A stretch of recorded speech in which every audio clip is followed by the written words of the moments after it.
Everyone in the room froze when Mark raised his glass and said the unthinkable. At this point in my life, I feel it's time to part ways with Sarah and start fresh. Gasps echoed through the crowd. Eyes turned towards Sarah, expecting a breakdown, a scream, a tear, but she didn't flinch. She sat tall, her face calm, her eyes steady. What no one knew was that behind that silence stood years of sacrifice, years of building him, funding him, saving him.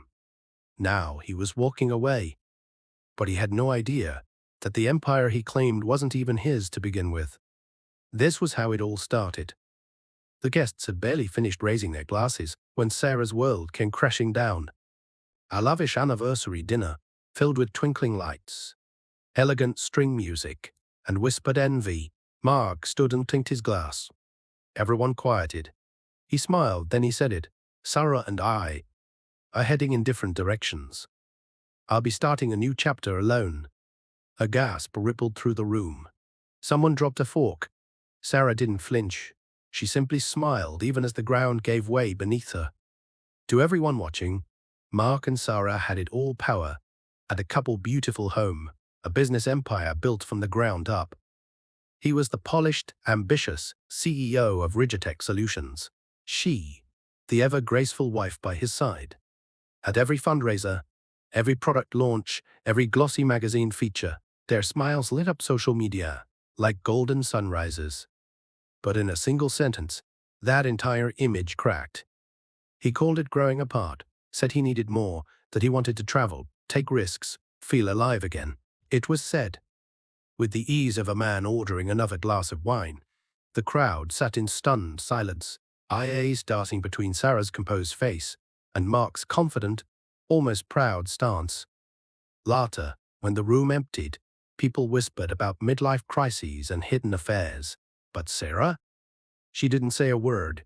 She stood, thanked the guests, and helped the staff pack the leftover food, like nothing had changed. But everything had. Behind that quiet smile was a storm. Years of sacrifice, of sleepless nights, off-whispered encouragements, and forgotten anniversaries. None of it mattered now, apparently. Hay was moving on, and she was expected to applaud. Yet deep down, Sarah knew something Mark didn't. Their story wasn't ending, it was just beginning. Before the lavish dinner parties, the magazine covers, and the designer suits, there was a one-bedroom apartment with peeling paint and unpaid electricity bills. That was where Rigitech began. Mark had a dream, yes, but no money. His tech startup was nothing more than an idea scribbled on napkins and turf, the occasional pitch to uninterested investors. Every week he'd come home defeated, mumbling something about maybe next time. Sarah always greeted him with a hot meal and a warm hug. She believed in him when he barely believed in himself. Back then, she worked 2 jobs during the day. She taught at the community center. At night, she waited tables. She wore tired shoes and smiled through her exhaustion. Every dollar she earned, she saved. And when Mark finally said, "I think I found an office space," she didn't hesitate. She liquidated her small inheritance, left to her by her late grandmother, to pay the first year's rent. Mark promised to pay her back, but Sarah never asked for the money. All she wanted was for him to succeed. When Rigitech needed new computers, she covered the cost when payroll was short. She dipped into her savings without telling him. She designed the first company logo on a borrowed laptop. She even called local businesses pitching software she barely understood, just to help land their first clients. Mark always introduced her as his supportive wife, but never as his partner. As Rigitech grew, Sarah stepped back. Mark said it looked cleaner if investors saw him as the sole founder. She agreed again. He said he'd handle the finances, the paperwork, the spotlight. She trusted him. But behind that trust was a trail of receipts, emails, and quiet sacrifices. Sarah's fingerprints were on every brick of Rigitech's foundation, even if no one ever saw them. And that truth, buried for years, was about to change everything. Mark strutted into his glass-walled office like a man invincible. The city skyline stretched behind him, and his employees scurried with the urgency of people chasing deadlines to the outside world. Rigitech was booming, but inside, something had shifted. It started with a terse email. A major client, one that accounted for nearly 30% of their revenue, pulled out. No explanation, just a polite but firm goodbye. Mark brushed it off, told the team it was time to diversify, but behind closed doors, he slammed his laptop shut and cursed under his breath. The timing couldn't have been worse. A key supplier was demanding upfront payment for their next shipment. No credit, no grace period. Mark fumbled, trying to delay the order, but they wouldn't budge. Then came the unexpected call from Rigitex Bank. "We'd like to verify some original funding sources." The woman on the phone said she was polite, but her tone was firm. "Some of your recent investor applications list inconsistent founding details." Mark's throat tightened. He promised to send the documents, but once the call ended, he sat in silence. His mind raced. He remembered telling Sarah years ago not to worry about the paperwork. "I've got it," he had said, but now he wasn't sure what he had. His CFO flagged another problem. The company's financials were under scrutiny. One investor requested a full audit. Another wanted clarification on the company's seed funding. Mark's panic grew. The walls were closing in. He reached for files he hadn't opened in years. But the numbers didn't add up. Bank statements were missing. Initial funding reports were vague. The one name he had worked the hard to keep off the records was the only name that could explain everything. Sarah.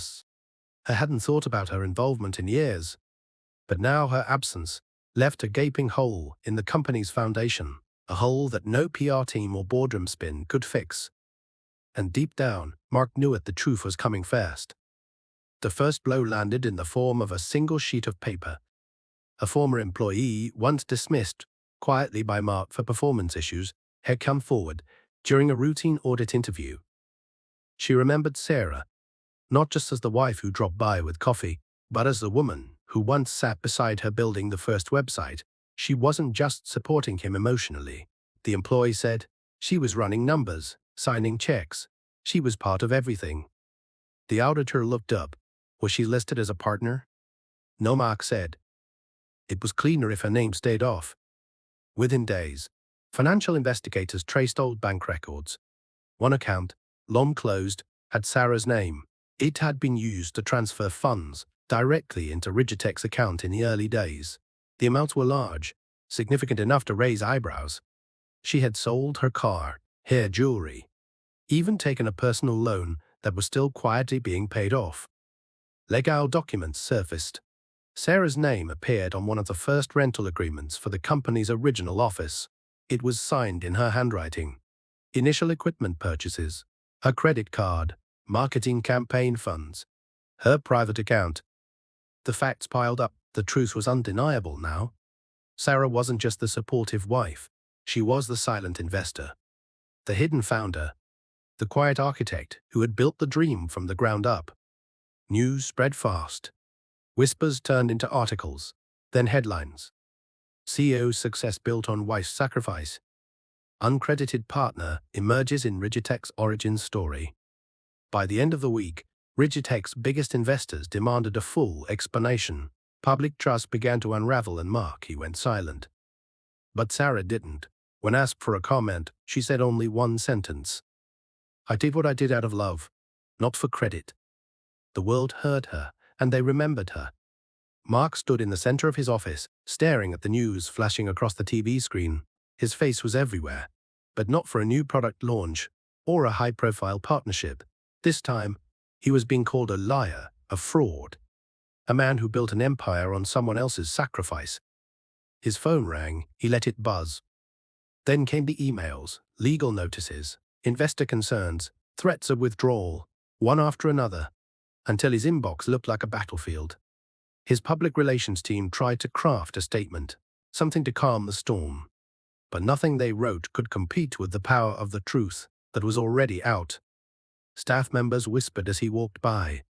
Some avoided his eyes, others glared. He had once been the hero. Now he was the villain in his own company. At a board meeting, one of the oldest investors leaned forward and asked the question that broke whatever confidence Mark still had. If Sarah hadn't given you that money, would Rigitech even exist? Mark had no answer. Across town, Sarah sipped tea on the porch of her modest home. The media kept calling, but she turned them away. She had no need to shout. The truth had already done the speaking. Some friends reached out. Some strangers too.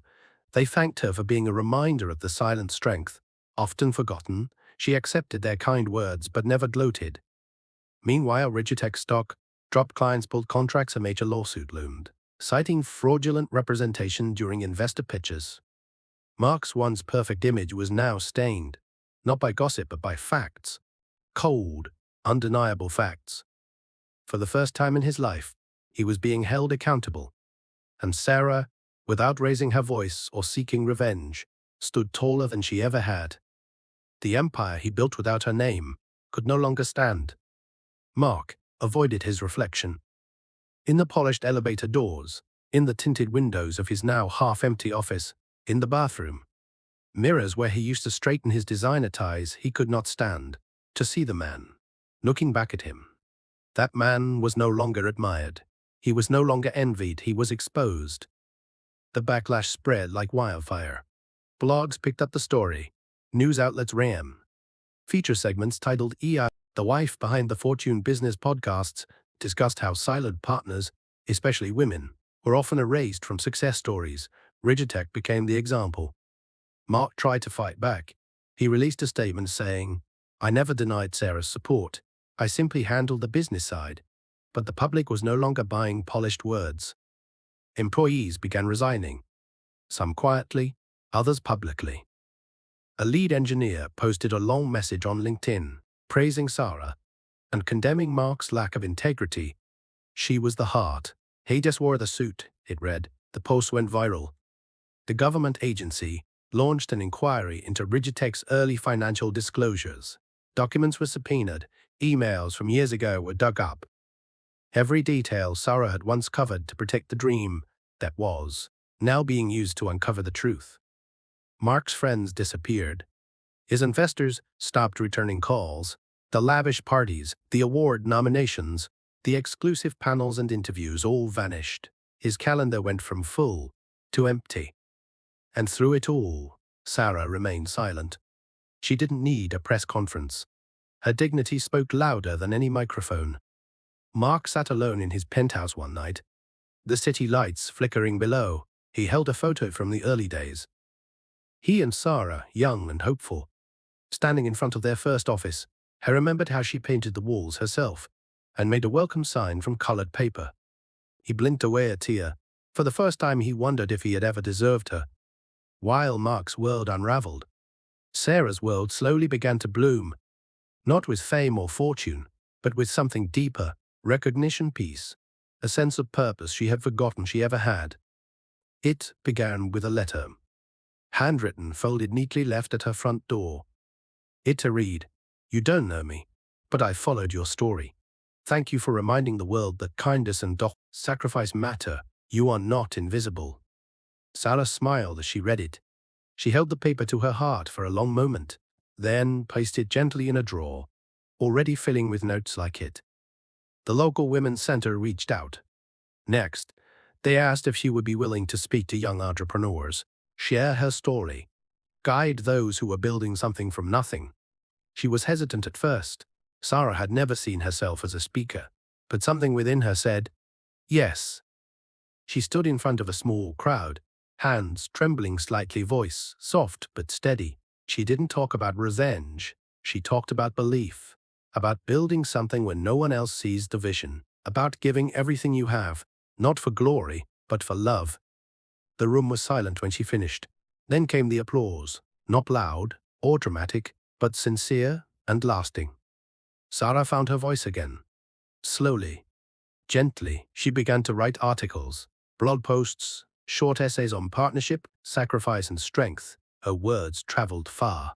Women reached out from different countries. Men, too, people who had given without credit, who saw themselves in her story. She wasn't seeking fame. She was building a new foundation, one of truth, transparency, and quiet power. And, unlike the one before, this foundation had her name carved into every corner. This time she was not invisible. Mark sat in the boardroom, but no one was really listening to him anymore. His words fell flat. His once powerful presence had become a shadow. He looked around at the half-empty table and noticed that even the most loyal members of his team no longer made eye contact. He tried to salvage meetings, offering bold strategies and new ideas, but they landed with a dull thud. No one trusted his vision. Investors had pulled out, clients had stopped replying, the company's stock had dropped again. Behind the scenes, lawsuits were piling up, one from a former investor claiming they were misled about the company's origin, another from a supplier who was owed money. The worst, however, was the internal audit. It confirmed that key financial records had been either altered or hidden, and many of those documents led back to the early days when Sarah's name was erased to make the story cleaner. Mark's lawyer advised him to settle quietly, quickly, but there was nothing quiet about what was coming. He returned home to find a box on his doorstep. No name, no note, just a box. Inside were old photographs, him and Sarah, laughing over pizza boxes while working late, holding up a first sale sign in front of a small cafe that had taken a chance on them, receipts with Sarah's handwriting, an old check stub with her name printed clearly, a photo of the two of them, arms around each other, covered in paint after renovating the first office. Memories flooded in, not just of their work, but of the love that once held it all together. He remembered how she used to fall asleep beside him while brainstorming, her head on his shoulder, always believing, even when he didn't. Mark's chest tightened. This wasn't just a scandal. It was a graveyard of choices. His ambition had cost him more than trust. It had cost him the only person who had truly stood by him. And now, she was rising without him. Sarah walked into the cafe, not as the wife of a CEO or the woman behind a headline, but simply as herself, a notebook in hand, the cup of tea on the table, and peace in her eyes. The owners greeted her warmly. They knew her story not from gossip, but from living it. This was the same cafe that had given Mark and Sarah their first big chance. Years ago, she had walked in alone and convinced the manager to try their software. She had done the presentation herself. Because Mark had been too nervous to speak, he had later taken the credit, but she had never minded, at least not then. Now, she sat quietly in a corner. Her name was finally being spoken with the respect it deserved, but she still had no interest in revenge. What she wanted was clarity, not for others, for herself. That morning, she had received an official request from Rigitech's legal team. They wanted to speak, not about apologies, not about the truth, but about ownership, quiet settlements, signatures, a way to close the story without further embarrassment. Sarah folded the letter neatly and placed it in her bag. A journalist spotted her and approached gently. "Ms. Bennett, may I ask how you feel about everything?" Sarah looked up, eyes calm. "I feel free," she said. "That's something money can't buy." Her response went viral. Within hours, people quoted it across social media, branding her as a symbol of quiet strength. Influencers called her the voice of dignity. Advocacy groups invited her to speak at national conferences. She was becoming more than a story. She was becoming a movement. Mark saw the clip while sitting alone in his condo. The room was cold, the silence too loud. And in that silence he realized something. Sarah had found freedom. He had only found emptiness. The conference room was quiet when Sarah walked in. Her heels clicked softly against the marble floor. Her presence was calm, but it carried weight. Mark stood when she entered, unsure whether to smile or speak. In the end, he said nothing. Two lawyers sat across from each other. Documents were already lined up on the table, legal terms, numbers, agreements, all carefully crafted to protect Rigitech and that limit damage to its already crumbling image. Sarah was not here for money. She had made that clear before agreeing to meet her. Only request was truth. Mark tried to break the silence. "I didn't mean for it to end like this." She looked at him. Her face showed no anger, just disappointment. "You meant for it to begin without me," she replied. "That was the real problem." He lowered his eyes. There was nothing left to defend. The lead lawyer began to speak, but Sarah held up her hand gently. "I have read the proposal. I will not sue. I will not demand shares or force a public apology. But I will not be silenced. I earned my place in this story. I do not need your permission to tell it. She pulled out a small envelope and placed it on the table. Inside were copies of receipts, emails, photos, and the rental agreement from their first office. She left it without another word. Mark nodded slowly. For the first time he looked at her, not as a former partner or an inconvenience to cover up. He looked at her as the one person who had given everything when there was nothing. Sarah stood to leave. I am not here to destroy what we built, she said. I am simply reclaiming the truth. And with that, she walked out. No grand exit. No cameras, just quiet dignity again. Mark watched her go, feeling the weight of every word she did not say. Mark stayed in the conference room long after Sarah had gone. The envelope she left sat unopened in front of him. He didn't touch it, not yet. He was afraid of what it would confirm, even though he already knew. Later that night, alone in his condo, he finally opened it. He spread the contents across his dining table.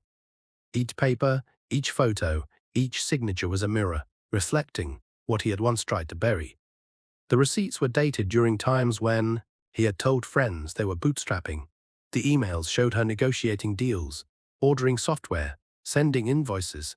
She had built the bones of Rigitech, while he told the world it had been all him.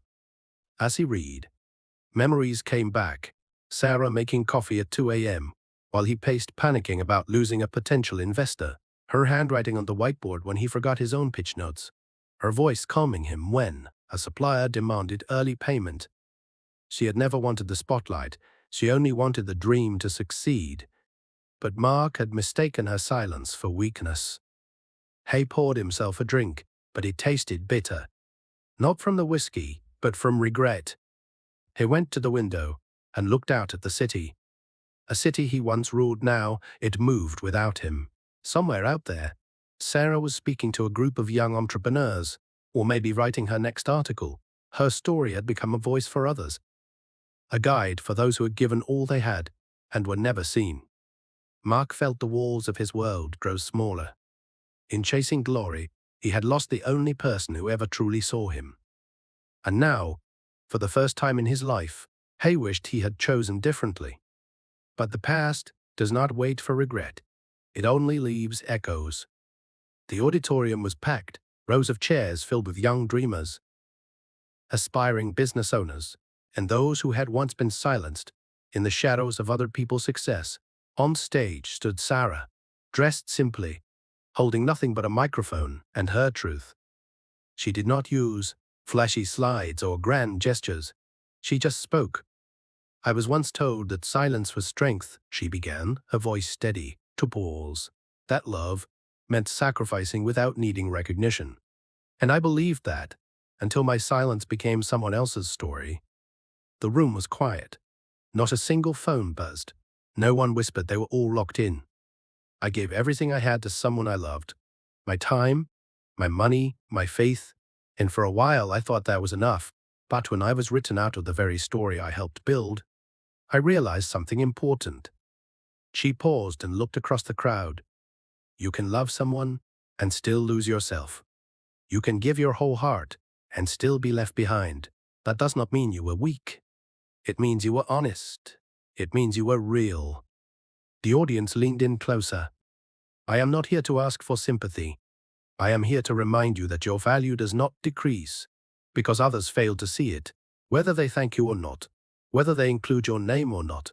Your impact remains. Tears glistened in the eyes of many a young woman. In the front row clutched her notebook to her chest. A man wiped his eyes quietly. After the speech, Sarah received a standing ovation. But she did not smile for the applause. She smiled because her story had finally found its place in the light. And for the first time, she felt completely seen. Mark walked into his office. For what might be the last time, the walls looked bare. Awards had been taken down. Most of the staff had either resigned or transferred to other companies. The energy that once filled the place was gone. He sat at his desk and looked around. Everything he had built now felt unfamiliar. The chairs, the desk, the empty hallway. It all felt like someone else's life. A letter sat unopened on his keyboard. It was from the board. He already knew what it said. The company had decided to move forward without him, quietly, cleanly. They thanked him for his service and wished him well, but they no longer trusted him to lead. Mark sighed and leaned back in his chair. The view from the top was supposed to feel victorious. Instead, it felt cold. He remembered the early days, when Rigitech was nothing but a dream. Sarah had believed, when no one else did. She worked double shifts, cut her own expenses, and smiled even when they had nothing. He had seen it as devotion now. He saw it as a gift he never repaid. Outside, people were talking about Sarah, about her story, about the strength of those who support from the shadows. Her message was spreading, and Mark could not stop it even if he wanted to. He looked at a framed photo still on his desk. It was taken at the launch of their first product. He and Sarah stood side by side, holding hands back. Then he had promised her they would rise together. He had risen, but he had done it by pushing her down. And now he was falling. Not because of her, but because he forgot that real success is not built on silence. It is built on truth. The bookstore was quiet, filled with the soft rustle of pages and the scent of fresh paper. Sarah stood in front of a display table, where her newly released memoir rested in neat stacks. The cover was simple, her name in bold letters, no flashy subtitle, just her story. The title read, "The Weight of a Name."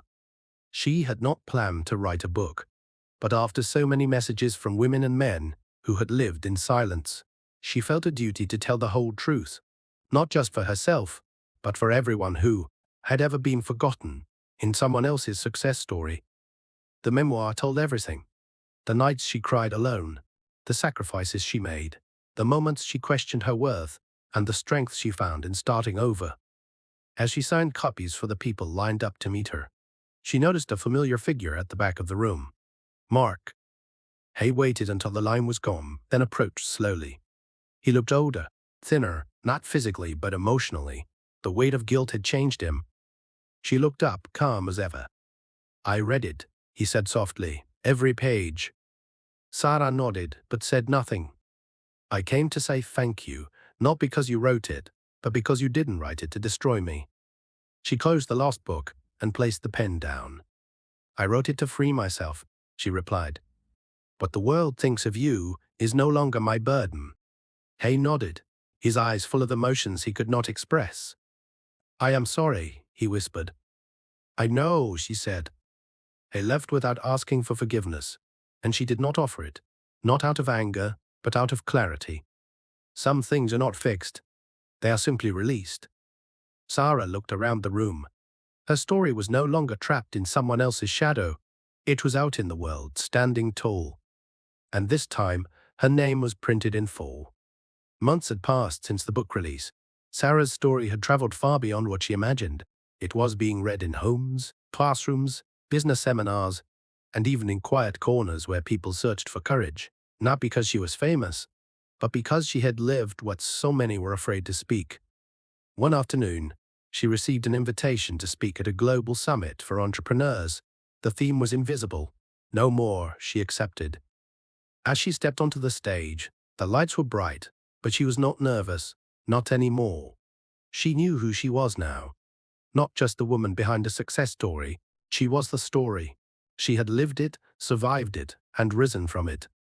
She told the audience about belief, about the kind of love that gives without asking, about the danger of silence when it costs your identity, and most importantly, about healing, not from others, but from the parts of yourself you had once hidden away.